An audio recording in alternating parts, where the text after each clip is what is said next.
Hey everyone, today we're going to be talking about letter writing. We're going to be breaking down a letter and we're going to talk about the important parts of our letter. So if we take a look at what we want to get accomplished today, we want to understand what goes into a letter and how to structure it. The key words I want you to remember today are introduction, body, and conclusion, and one more thing, evidence. So let's talk about the parts of a letter. The first thing you have to understand is that each part of a letter has its own job. It does something very important. So let's take a look at the view here. The first is the address. Now, not an address like your address at home, but this is an address. That itself comes right at the top of our letter, and it tells us who the letter is for. The next part that comes up is going to be your first paragraph. Now remember, your paragraphs are between 3 and 4 sentences in grade 3 and in grade 4, or more if we can do it. So the job of an introduction is to tell the reader the big idea about the letter without spoiling it, right? It's really important. We all don't like going to the movies and getting our movie spoiled by someone, right? We don't want to know the ending. We don't want to know the big important part right away. The introduction is the exact same thing. It's not easy to write an introduction that doesn't spoil it, but you're going to be able to do that by the end of this lesson. Next is the body. That's where you can spoil it. So the body gives reasons to help your big idea. Now, we can also call reasons evidence, right? For my future lawyers, for my future politicians, for my future anyone that wants to have an argument. And like we talked about, arguments aren't bad things. Arguments are just two people disagreeing. You have to have evidence to support your ideas, right? So we're going to look at a letter that Damien wrote to me about his big idea about chewing gum in school. And you're going to have to find some evidence or some ideas that support his reason for writing the letter. And lastly is the conclusion. Now, the conclusion itself comes at the end of your work, and that recaps everything that you've written, right? So it recaps your big idea as well as a few reasons, not every reason, but a few reasons that you gave in the body. So let's take a look. So here is an example that you will have in front of you by now of a letter that Damien, my son, wrote to me. So we'll see if he has done an effective job, a good job of writing his letter that tells us exactly what he's thinking and that he gives reasons for. So let's take a look at what he's written. So, dear Mr. Tim, I hope you are doing well. I wanted to write you today to tell you why I think students should be allowed to chew gum in school. I have some good reasons that I want to share with you. Okay, let's stop there. The first thing, we've already seen two parts of our letter writing. The first part is up here. This guy right here. That itself, I'll highlight in green for now, is our address.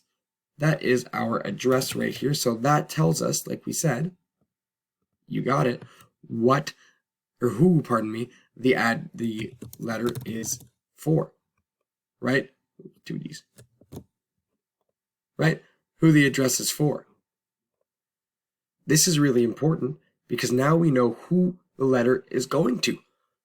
If I don't write who a letter is going to, anyone can open it and they might not understand or get the true meaning of the letter because, well, if Damien writes to mom about writing a letter, mom doesn't work in school, so she might not understand why he's writing the letter to her. So an address helps the letter, kind of like an arrow, get pointed towards who we are talking to, who we want to read our letter. The second one we just read was our introduction. That is just after our address. It starts our work off and lets us know exactly what we want to talk about. Now, remember what we said earlier. An introduction does not spoil the entire letter. Did Damien give us reasons as to why we should allow children to chew gum in school? He didn't. All throughout here, Damien only gave us the big idea. The big idea is a broad statement that tells someone what we are thinking. Remember, a key point of our introduction is that it does not give reasons. That goes into our next part, our body. Now, our body is our series of paragraphs, right? Oftentimes when we write a letter, we're including three other paragraphs to keep us into our letter and to allow us to have some strong examples and reasons as to why we want to convince our friends or whoever's reading our letter of our big ideas. So it says, first of all, chewing gum can help us concentrate better in class. When we chew gum, it keeps our mouths busy, and that can help us pay more attention to what teachers are saying. It's like a little helper for our brains to stay focused on our schoolwork. Wow, what a great starter. What I really like here is, first of all. That is a transition word. Transition words help us to understand where we are in our work. So first of all, that means it's the first reason. You got it. So that's important to have in our letter as well. We're going to cover that a little later on. But he also starts off with a strong reason. Chewing gum can help us concentrate in class. That is a great reason. But then he needs some helpers, right? Some other examples to help solidify, to make it stronger, that reason. When we chew gum, it keeps our mouths busy, and that can help us pay more attention to what teachers are saying. Really good. It's like a little helper for our brains. Wow, what a great way of thinking about that. And again, if we take a look, we have one sentence, two sentences, it's a long one, and then three sentences. That's what I'm asking for. 3 to 4 sentences is just enough for us to give really strong reasons without boring the reader. Oh, secondly, gum can be a good way to help us relax when we're feeling nervous or stressed. Another strong start, and again, a transition word of secondly. It tells us it's the second reason. All right, so we can see here we have 3 strong paragraphs that tell us a reason why. This, again, is called the body of our work. Very important that we know that word, the body. Again, the body has the most meat on it. It's got the most reasons and things inside of it that we want to use, or we want to read in this case. And lastly, this one is an easier one to tell the difference, where your body stops and your conclusion begins. That is because they use the word in conclusion, another good transition word. To conclude means that you are finishing up, you are wrapping up. So this is our conclusion paragraph. Again, 3 to 4 sentences is what we're looking for. So let's see what they did in there. In conclusion, Mr. Tim, that's me, I believe that allowing students to chew gum in school can have some positive benefits. There's a big idea. Right? It's not a reason, it's just a big idea. It's what the person is thinking. It can help us focus. There's a reason from the first paragraph of the body.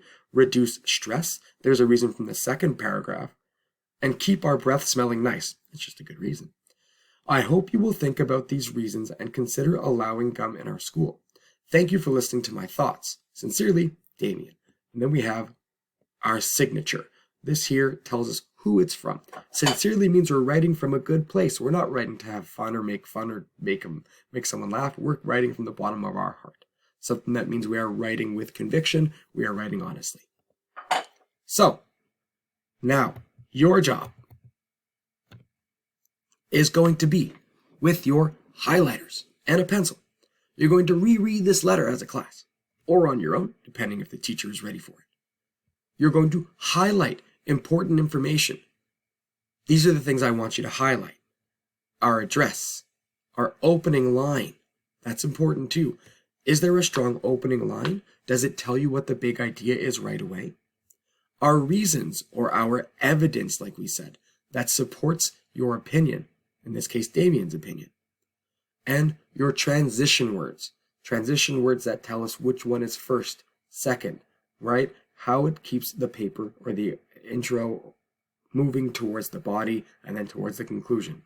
And then on the side, like I did, in the left margin, so that's on the left-hand side of your work, where the holes are, where you're going to be writing the different parts of the letter, the intro or the introduction as it's known, you can shorten it to intro, the body, and the conclusion. Good luck.